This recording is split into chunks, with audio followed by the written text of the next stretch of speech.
At first glance, this looks like a security incident, a gunman, a high-profile event, an evacuation. But that's not the real story. What happened here exposes something deeper, something most people don't like to think about. The environment we consider the most secure are often not as controlled as we believe. Here is what we know.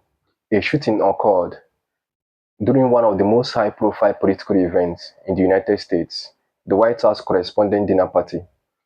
This was not just an ordinary gathering.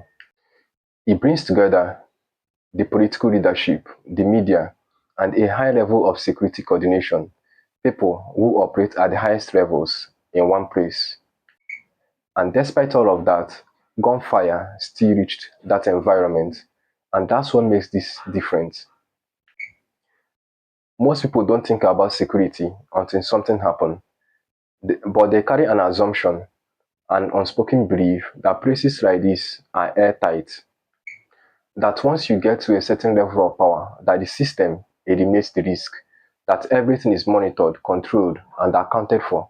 And to some extent, that's true, but only to a point. Because if that assumption was fully true, this wouldn't have happened. You had security infrastructure, intelligence awareness, controlled access, and coordinated protection, and yet there was still a breach. Not just a threat, but an actual incident, which forces the question, if something like this can happen here, then what does the word secure really mean? Here is the part most people don't understand. Security is not just about eliminating risk, it's about managing it. No system, no matter how advanced, is perfect. Every system depends on coordination, timing, and human execution, and that's where complexity becomes weakness. The more complex a system is, the more points of failure it has. The illusion of control is where things get uncomfortable because what we call security is often a perception, a projection of control designed to create confidence. But behind that perception, there are limits. Limits in coordination, limits in response time, and limits in human decision making. Most of the time, these limits remain invincible until something like this happens, and suddenly, the illusion cracks.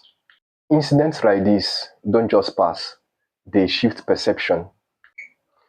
People start to question how secure things really are, how much control exists, and most importantly, how decision makers respond. Security becomes more tighter, access become more restricted, and systems become more controlled, not because they were strong, but because the weakness has been exposed.